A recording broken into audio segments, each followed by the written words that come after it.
ان مجرم مسلمانوں کے بارے میں قرآن نے کہا تھا کہ اگر وہ اے مسلمانوں تم سے مدد مانگیں تو تمہارے اوپر مدد کرنا فرض ہے.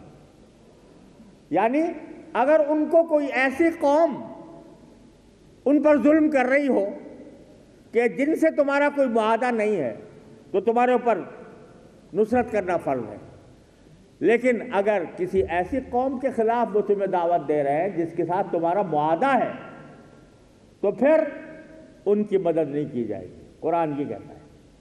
تو بعض لوگ اس استثناء کو آڑ بنا کر یہ پروپیگنڈا کر رہے ہیں اور علمی دنیا میں یہ پروپیگنڈا پھیلایا جا رہا ہے کہ چونکہ مسلمان ممالک کے معاہدے ہیں غیر مسلم ملکوں کے ساتھ، اس لیے ہم اگر مسلمانوں پر ظلم ہو رہا ہے اور وہ قومیں ان پر ظلم کر رہی ہیں جن کے ساتھ ہمارے معاہدے ہیں تو ہمیں پھر ان کی مدد کرنے کی ضرورت نہیں ہے.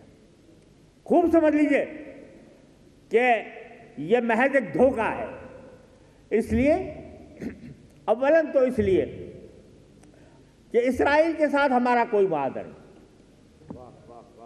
پاکستان کا یا اکثر بیشتر مسلمان ملکوں کا اسرائیل کے ساتھ کوئی معاہدہ نہیں. اللہ اکبر. ہم نے اسرائیل کو تسلیم کرنے سے انکار کیا. بے شک بے شک. ہمارے پاکستان کے بانی نے پاکستان بننے سے پہلے اسرائیل کے وجود کو بلد الحرام قرار دیا تھا. اللہ اکبر. ناجائز بچہ قرار دیا تھا. اور آج بھی ہم اسی اسرائیل سے معاہدہ نہیں ہے. اس نے سارے معاہدات توڑ کر اس وقت ہمارے بچوں کو وہ قتل کرنے پر آمادہ ہے اور یہ چاہتا ہے جان بوجھ کر نسل کشی کا اور قتل عام کا اقدام کر رہا ہے. امریکہ کا وزیر خارجہ، اس سے لوگوں نے پوچھا کہ آپ اسرائیل کی حمایت کرتے ہو جبکہ وہ ہزارہا انسانوں کو قتل عام کا مرتکب ہو چکا ہے، تو کہتا ہے کہ چاہے وہ ساری مسلمانوں کو قتل عام کر دے ہم اس کا ساتھ نہیں چھوڑیں گے. یہ اعلان برملا اس نے کیا. وزیر خارجہ نے برملا یہ اعلان کیا ہے. لعنت ہو اس اعلان پر، لعنت ہو اس اعلان پر. نعرہ تکبیر.